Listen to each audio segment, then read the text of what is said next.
Near the end of her life, Teri Garr sat down for a conversation that, at first, seemed like just another interview. But the deeper she spoke, the more haunting the moment became. She reflected on the hidden struggles behind her career, the years she kept quiet about her health, and the reality of living with a disease that slowly changed everything. There were pauses, small remarks, and subtle admissions that many people overlooked at the time. Now, revisiting that interview paints a very different picture, one that feels unexpectedly chilling. The struggle behind the dream.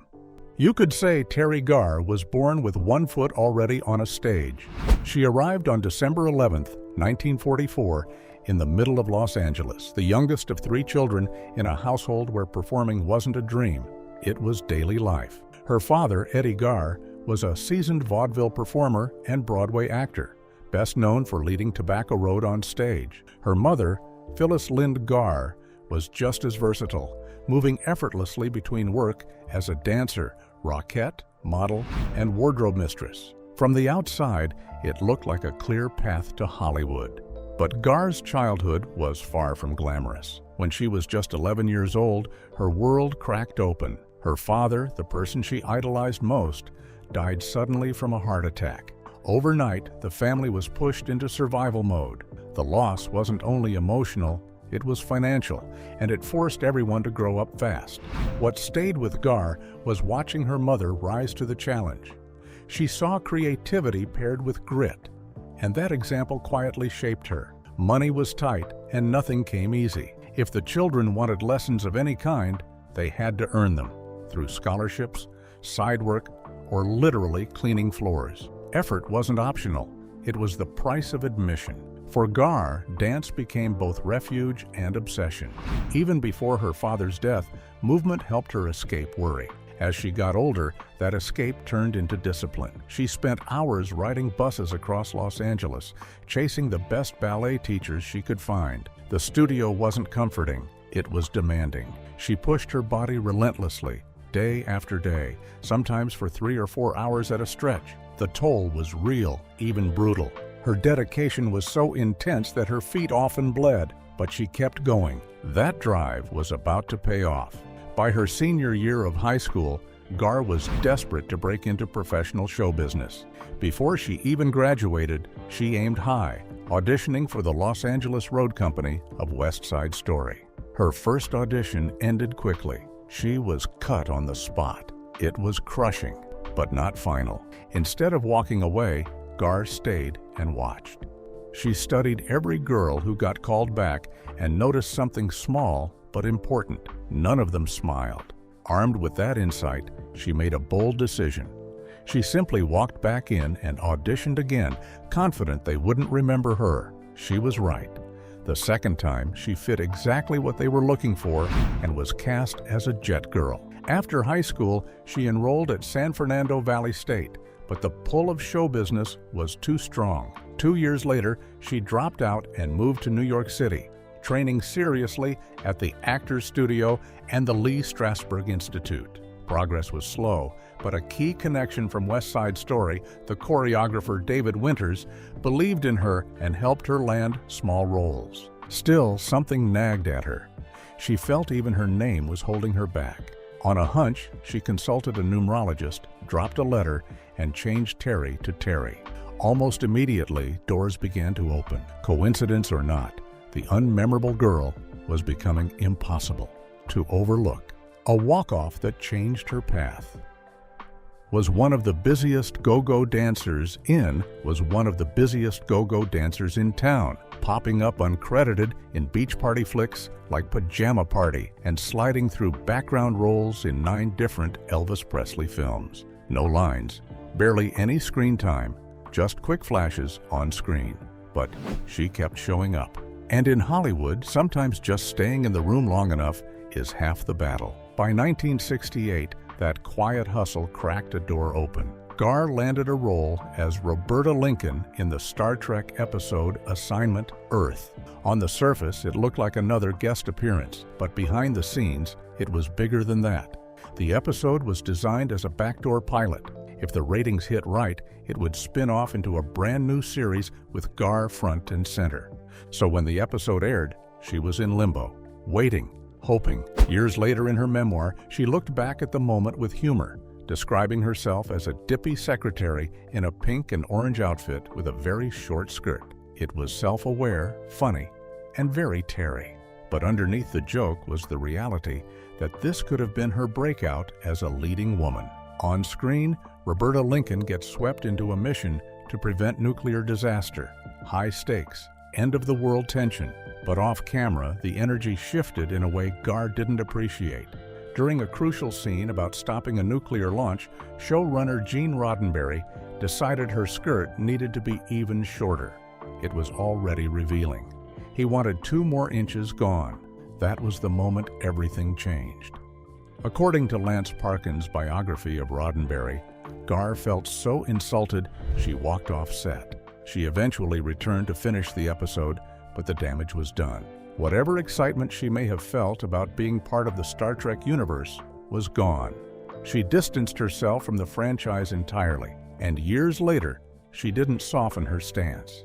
In interviews, including one with Starlog, she criticized the series and even took shots at the broader sci-fi genre. The Enterprise had sailed without her for good.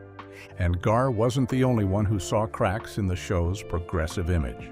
Star Trek is often praised for pushing boundaries in the 1960s, but the treatment of female characters told a more complicated story. In The Changeling, a machine scans Uhura's mind and labels her defective and nonsensical, leaning into tired stereotypes about women being illogical.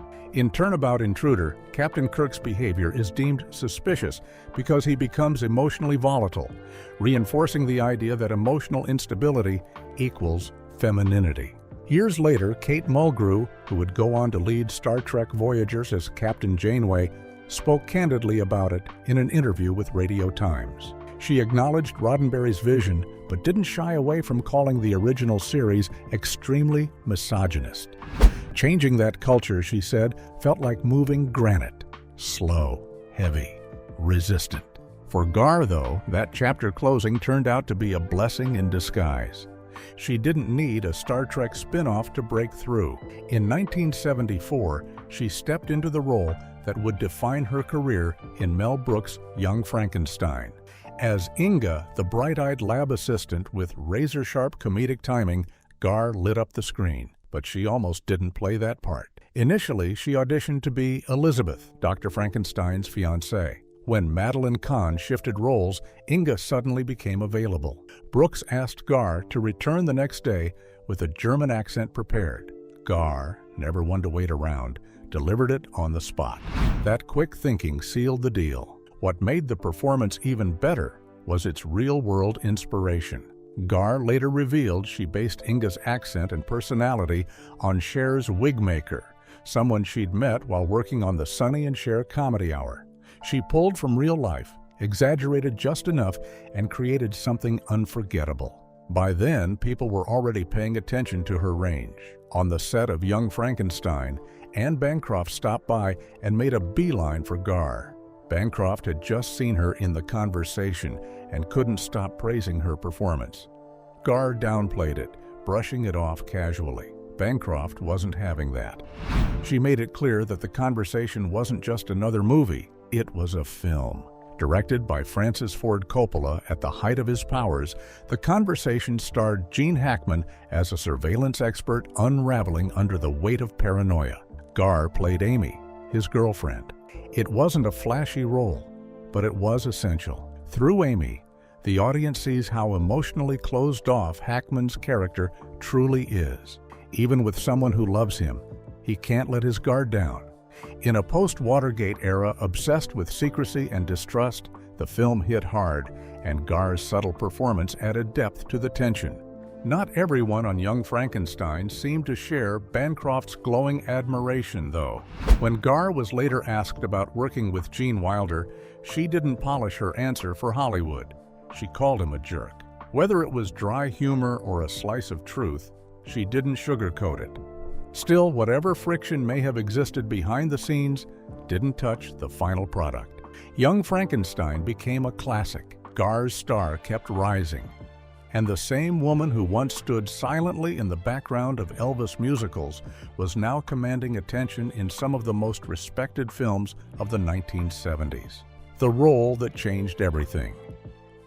After the success of Young Frankenstein, most people expected Teri Garr to stay right where she was, comfortable, funny, the queen of quirky comedy. Instead, she pivoted hard. She stepped into drama and took on the role of Ronnie Neary opposite Richard Dreyfuss in Steven Spielberg's Close Encounters of the Third Kind. That move alone raised eyebrows. Up to that point, Garr had built her reputation on light, comedic roles. Seeing her cast in one of Spielberg's ambitious sci-fi projects felt unexpected, but the way she landed the job made it even more surprising. Spielberg didn't choose her because of a blockbuster performance. He remembered her from a 30-second coffee commercial she had done years earlier. Something about the emotion she packed into that tiny ad stuck with him. For Spielberg, that was enough. Close Encounters was deeply personal for Spielberg, a film fueled by his fascination with UFOs and alien life. Dreyfuss played Roy Neary, an ordinary man who becomes obsessed after a mysterious encounter with a spacecraft. As Roy spirals deeper into fixation, Garr's Ronnie becomes the emotional anchor of the story. While audiences were dazzled by towering motherships and the famous 5 musical tones, Garr grounded the spectacle in reality. She portrayed a wife watching her husband slip away mentally and emotionally, fighting to hold her family together while feeling utterly powerless. It was raw, uncomfortable, and painfully human. The performance expanded how Hollywood saw her. She was no longer just comic relief. She could carry heartbreak too. But career momentum in Hollywood is rarely smooth. Even after Close Encounters, doors did not automatically swing open. When Sidney Pollack began developing Tootsie with Dustin Hoffman, the project quickly became one of the most talked about films in town. Garr wanted in. The irony is that despite her recent success, her agent could not even secure her an audition. She was shut out before she could even read for the role. Then came a crucial twist. The script was undergoing rewrites by Elaine May, who had worked with Garr before and understood her talent firsthand. May went directly to Pollack and insisted Garr was the only actress who could play Sandy. In fact, she had written the role with Garr in mind from the start. That endorsement changed everything. Originally, Garr had her eyes on the lead. Instead, she accepted the supporting role of Sandy, a struggling actress navigating the same brutal industry as Hoffman's character, Michael Dorsey. It turned out to be the perfect fit. Tootsie became one of the sharpest comedies of its era. Hoffman played an out-of-work actor who disguises himself as a woman to land a soap opera role. The premise alone was comic gold, and the film pushed the chaos further with every scene. Amid the escalating farce, Garr reshaped what could have been a throwaway stereotype. Sandy might have been written as a neurotic blonde actress, but Garr layered her with vulnerability, insecurity, ambition, and real emotional stakes. She gave the character dimension. Audiences laughed, but they also recognized her humanity. The performance earned Garr an Academy Award nomination, a milestone that confirmed what some in Hollywood already knew. She was far more versatile than she had been given credit for. Still, success did not mean smooth working relationships. Garr was candid about her experience with Dustin Hoffman. She described him as intensely controlling during creative disagreements, pushing until scenes were performed exactly the way he envisioned. At the same time, rumors circulated that Garr herself could be strong-willed. In Hollywood, confidence in women is often labeled differently. Whispers followed her onto the set of Mr. Mom in 1983. She starred opposite Ann Gillian, a natural blonde who appeared in the film as a brunette. Industry gossip suggested Garr did not want competition for the blonde spotlight and influenced the change. Whether true or exaggerated, the rumors stuck. But on screen, Garr never needed help standing out. Her presence did that on its own. Off camera, her life carried the same blend of comedy and complication. In the early 1980s, she began dating film executive Roger Birnbaum. Their first meeting felt like something out of a romantic screenplay. They lived in the same West Hollywood apartment building and met by the mailboxes. As their relationship deepened, they made a bold decision. They physically connected their two apartments by cutting a doorway between them. The renovation did not go smoothly. At one point, construction left a gaping hole in the ceiling directly above Garr's bed. The symbolism was almost too perfect. Eventually, she decided both the remodel and the relationship needed to be undone. The wall was patched, the doorway sealed. The apartment separated again. By the late 1980s, the relationship ended for good, leaving behind both emotional and literal repairs. She later dated physician David Kipper, thanks in part to a little matchmaking from Carrie Fisher. Even that connection, however, did not last. Over time, Garr reflected on her long-term relationships as resembling marriages without the ceremony. The emotional investment was real, and so were the complications when things fell apart. Dividing property, untangling shared lives, it felt like divorce without the paperwork that made it official. Through career highs, industry rumors, dramatic pivots, and complicated love stories, Garr kept moving forward. And while many of her romantic relationships ended, there was one bond in her life that would endure far beyond the chaos of Hollywood. While promoting Young Frankenstein in the mid-1970s, Teri Garr made a stop in Indianapolis for a routine radio appearance. The host was a relatively unknown local broadcaster with sharp wit and restless energy. His name was David Letterman. At the time, neither of them could have predicted that the brief interview would turn into a decades-long friendship. A few years later, when Letterman landed his own late-night show, Garr became one of his most memorable and frequent guests. She was not just another actor cycling through to promote a project. She became part of the show's rhythm. Their chemistry felt unscripted and electric, built on playful antagonism. Garr often described their dynamic as brother and sister energy. Letterman would tease her relentlessly, pushing her buttons just enough to make it seem like she might storm off. She never did. She understood the game. Letterman knew exactly what he was doing.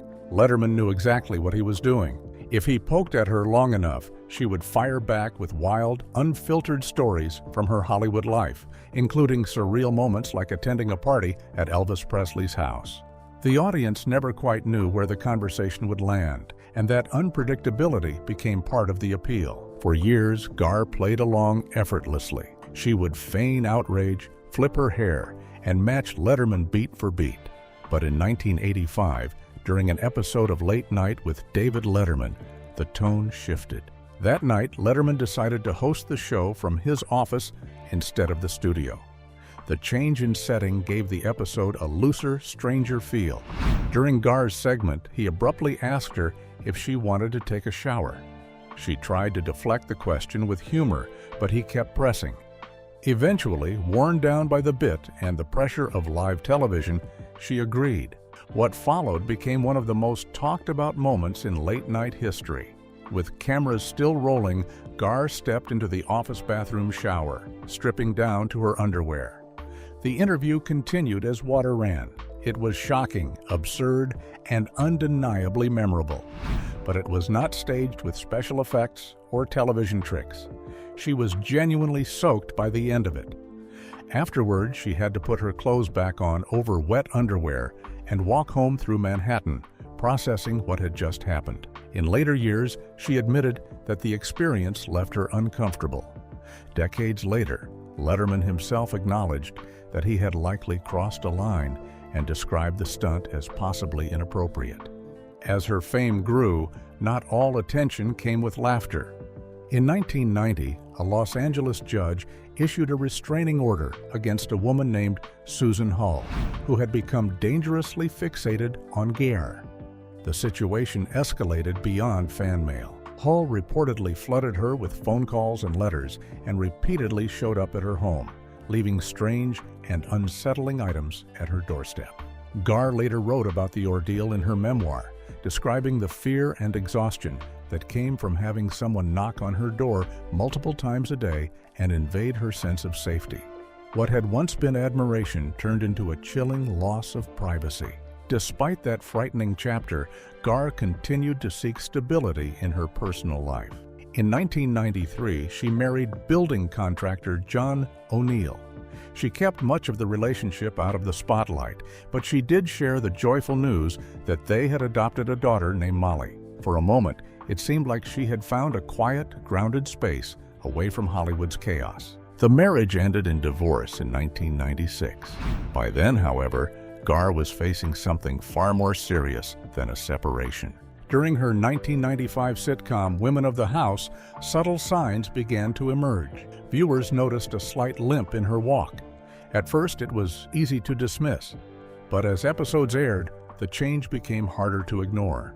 Fans and colleagues sensed something was wrong. By the time she appeared in the 1997 film Changing Habits, the physical struggle was visible on screen. In one scene, she walks down a ramp, gripping the railing tightly, her body leaning at an angle as she moves carefully, step by step.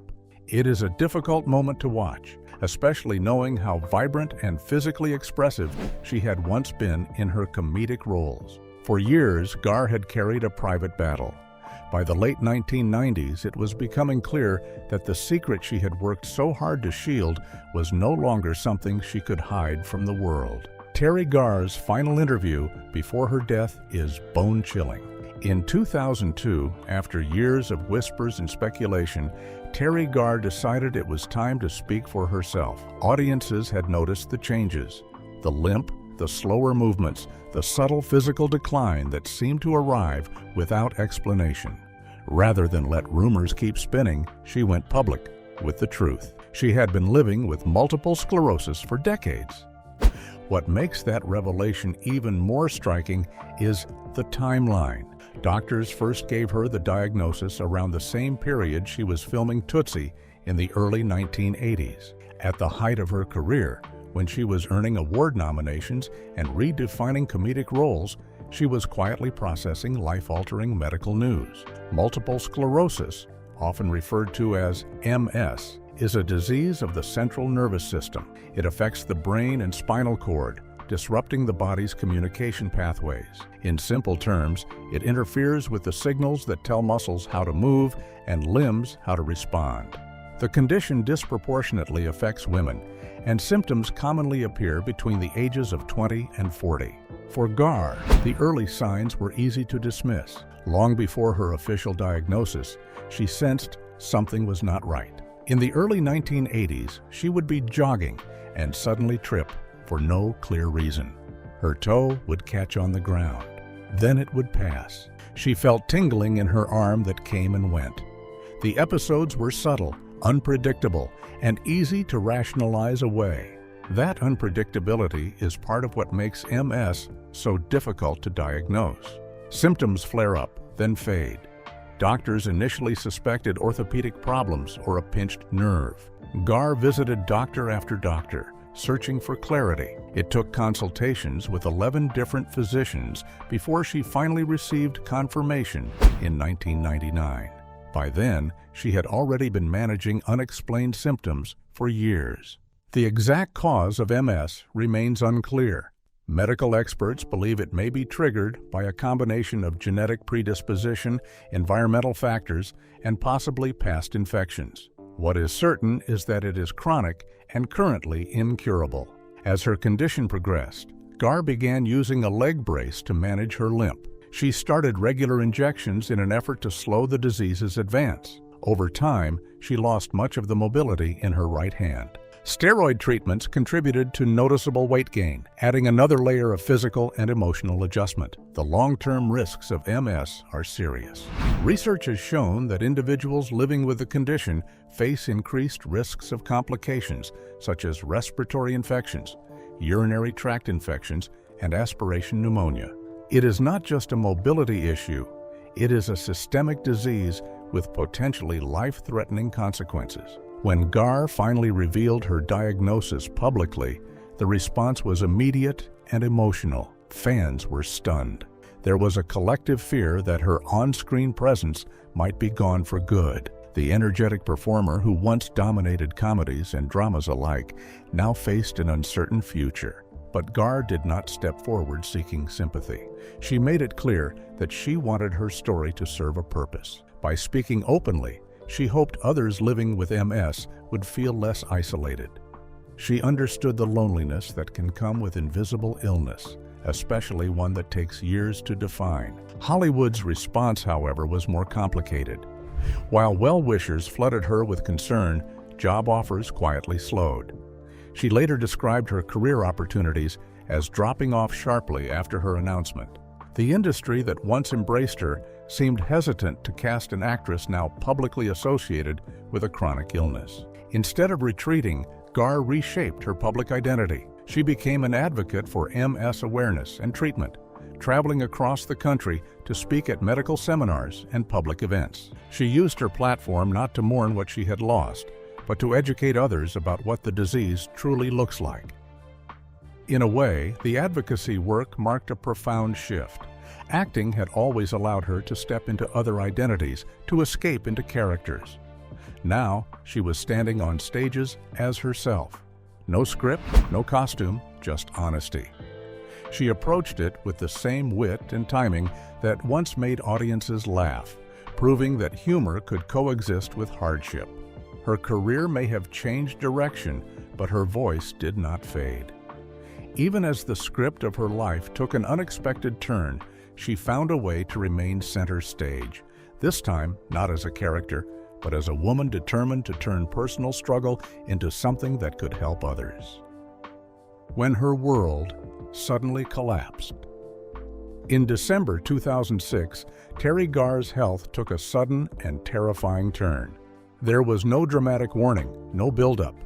She simply lay down for a nap. When her daughter later tried to wake her, she could not be roused.